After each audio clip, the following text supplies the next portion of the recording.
When we heard Call of Duty Black Ops was preparing to unveil its multiplayer, we didn't waste any time. Our destination, Treyarch. Our mission, the most detailed hands-on coverage inside Xbox can provide. So sit back, relax, and keep a sharp lookout.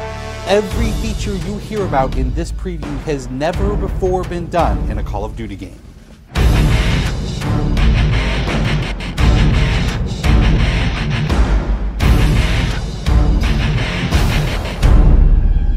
We begin where the multiplayer trailer for Black Ops left off, with theater mode.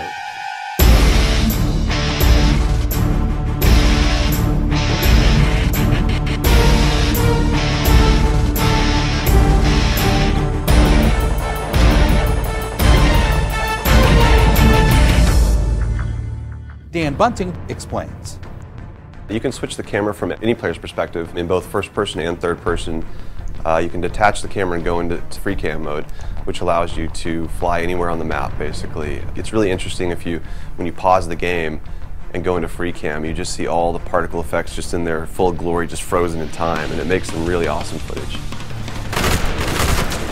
We really want to give players the tools to be creative, make their own machinima, make their own highlight reels. Maybe they're really competitive clans that want to just capture the films from their matches and then go back and analyze what the other team did or whatever. Also brand new to Call of Duty is Black Ops' new currency system. We put the currency system into Black Ops multiplayer principally because we felt like it'd be a very interesting way to engage with all the unlocks that you've been getting.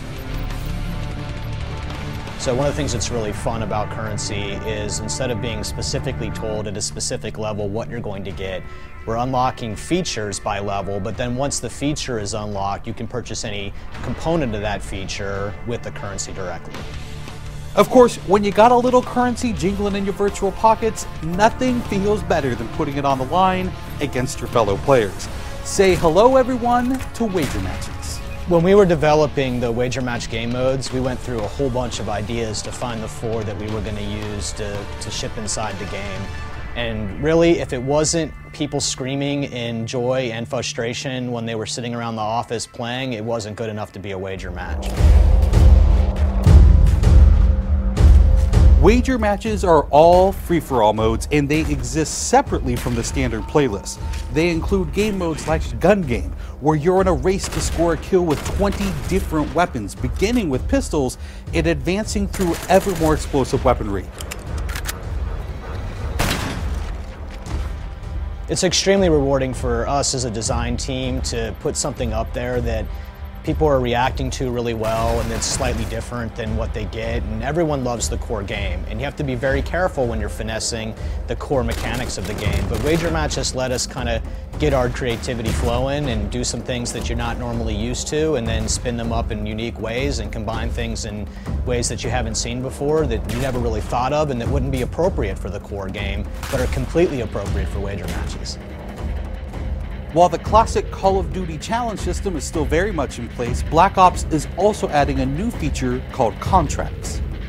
Right, so if you're using the contract system, you actually have to put up a little of your own currency in order for a bigger payday. And depending on the contract, some contracts pay XP, some pay more currency, some pay both.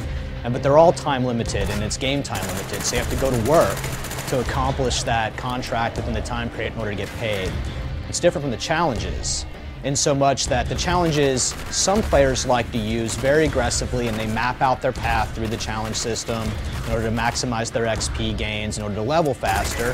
And then a whole nother set of players uses the challenges sort of passively. They're there, when you get them they feel good, but contracts gives you a way to directly engage with the content inside the game. It says, hey, I'm an SMG guy, I want SMG based contracts, I'm going to chase my contracts and I'm going to get paid. And that's fun. Another focus for Black Ops is player customization, including things like unlockable face paint, unique perk-specific character models, and a whole lot of weapon customization. We've been we stole the line from Full Metal Jacket, this is my weapon, this is my gun, and we're chanting that around the office as sort of our mantra for this feature. Originally it started with one of our designers he just made kind of an offhand comment one day where he said, you know, I really have a certain attachment to the weapon that's my favorite. I want to make that weapon mine, and that was all it took. So from there it was just, what are the things that are cool? It's like, put your clan tag on your gun, of course. And we've got, the emblem editor by itself is an element of creativity for players. And then the reticles, of course, why not give people the option to select what kind of red dot they have. Maybe they don't like a dot, maybe they like a circle, maybe they like a triangle, maybe they like a standard crosshair, maybe they just want a line. And then there is combat training, which allows you to get comfortable with the trappings of multiplayer by competing in matches against AI-controlled opponents. You know, it's our hope that combat training can convert people who are largely single-player gamers who might have, dabbled around in multiplayer but never made that leap to playing online, and give them kind of this experience where they can get familiar with the mechanics and features and systems that multiplayer has, but they can do so at their own pace, they can do so without someone screaming in their ear what a noob they are, and practice up and then join the competitive fold.